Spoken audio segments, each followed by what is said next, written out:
Another store closing sale.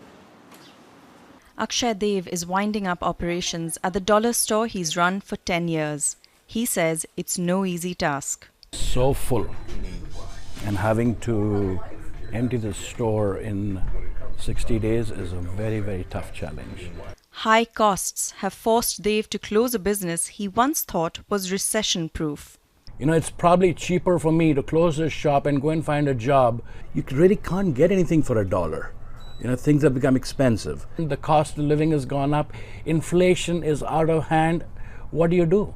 The ranks of Canadian entrepreneurs like Dev are shrinking, according to RBC economist Cynthia Leach.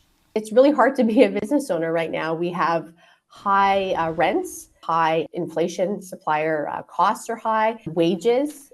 Nearly 18% of Canadian workers were self-employed in the late 90s, but that rate has since dwindled to just 13%.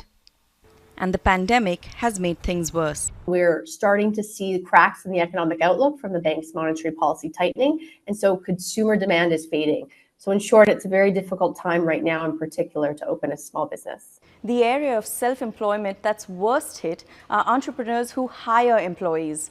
That has shrunk to just 4% of the workforce. Since small and medium-sized businesses employ about 63% of Canadian workers, that could be bad news for the economy, says this management professor. Either they're hiring fewer people or they're ceasing to exist, then that is probably going to have an impact on the employment rate at some point. From hiring 15 employees before the pandemic, Dev now has a staff of 3.